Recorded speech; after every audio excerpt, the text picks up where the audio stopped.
Future visioning is mostly about trying to understand what do people want to see in the future, and of course we are using the lenses of cities to understand that. So we're trying to understand what does the good city look like, but for different people. In the Tomorrow Cities decision support environment, we have a unique take at future visioning.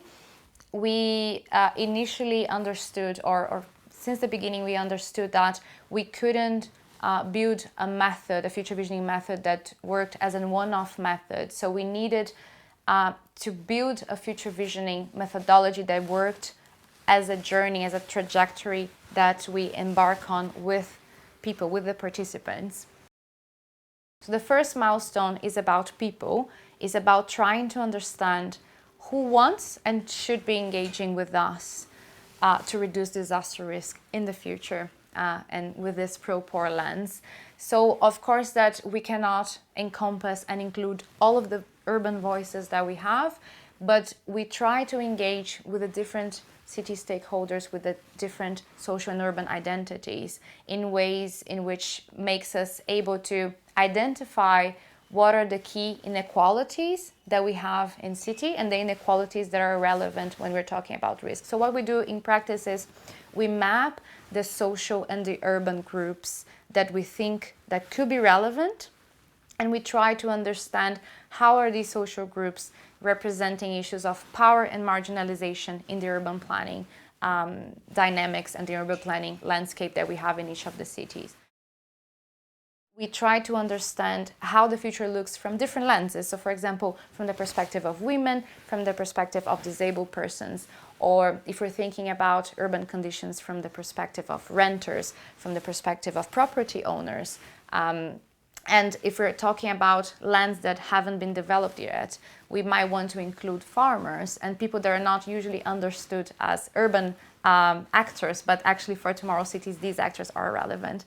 And we bring them together, and instead of developing a single consensual vision, we actually try to understand what do these different visions look like.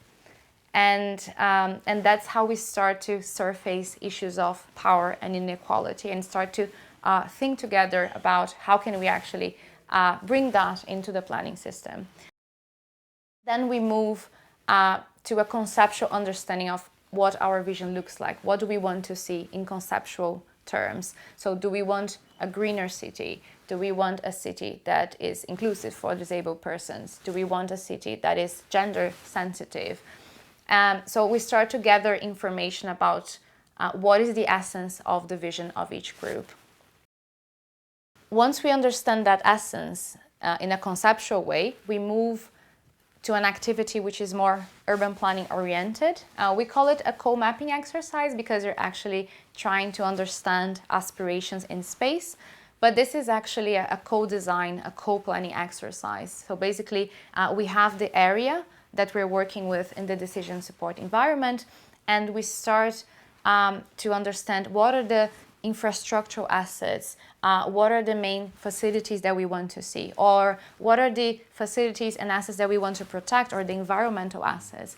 So by the end of this activity, we produce a sketched plan that is translated in GIS in further stages of the TCDSE.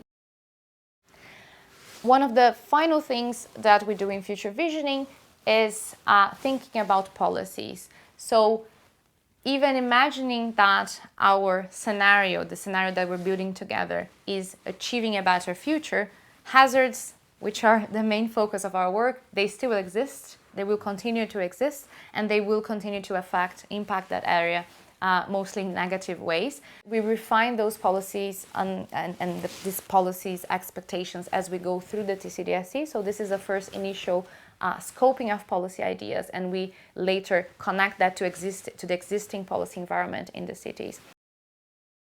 We finish future visioning in partnership with the next team, with the next stage of the TCDSE, which is the team that works with visioning scenarios. So we have a validation workshop when we actually give an opportunity for people to challenge our work and to refine this work together with us.